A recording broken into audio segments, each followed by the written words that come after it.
Hello, dear students. Let us understand about approach, which comes under capital structure theories. So, what is this approach? Full name is like Modigliani and Miller approach. Okay, so we can say this approach. This is basically a modern theory of capital structure. Already we discussed net income and net operating income approach, and this is some other different approaches, and this comes under the modern theories. Okay, so it was proposed by Franco, Modigliani, and Merton Miller. So that's why we are just often pronouncing this as approach. Okay. So what this theory states that explains that this, whether capital structure affects the value of the firm under different conditions. Okay. So meaning, so approach states that under certain assumptions, the value of the firm is independent of the capital of its capital structure based on certain assumptions. Okay. So it means that the choice between debt and equity does not affect firm's value. Clear? So without taxes, we can say capital structure is irrelevant.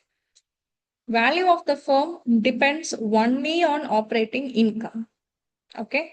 So financing decisions do not affect shareholders' wealth. Here also the same concept, like whatever decisions, financing decisions that you're taking. So, and based on that, shareholders' wealth, it is not going to affect anymore. Okay. And again, without taxes, there are certain assumptions, like first one is no corporate taxes, no transaction costs. Next, perfect capital markets. And next, investors have equal information. Business risk remains constant. Right? So, effect on cost of capital without taxes. So, here, first point is overall cost of capital remains constant. Next is increase in debt raises cost of equity. Third, rise in equity cost offsets benefit of cheaper debt.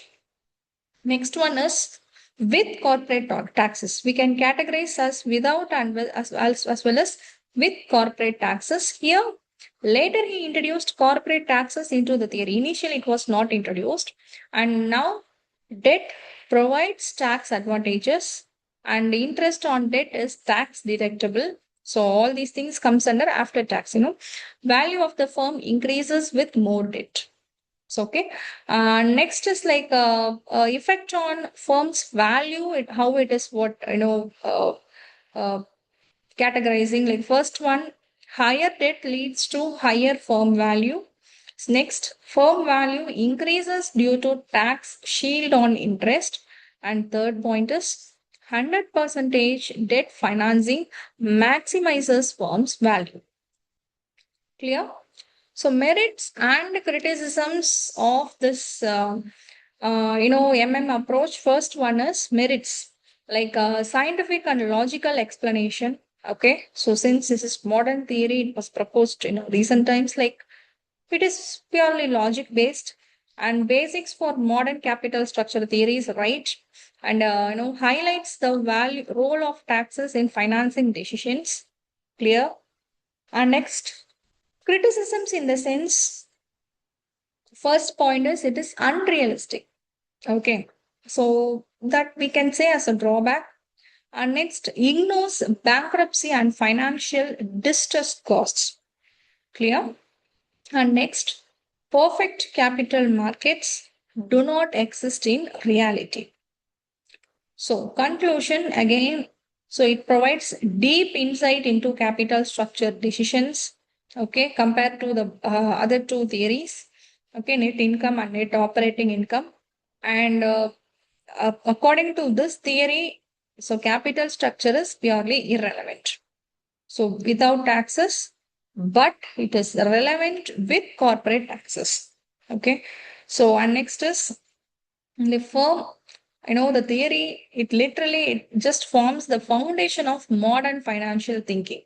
Whereas that two theories comes under, that we can say that as a traditional form, But here, this theory is purely modern financial thinking format. Clear? Thank you.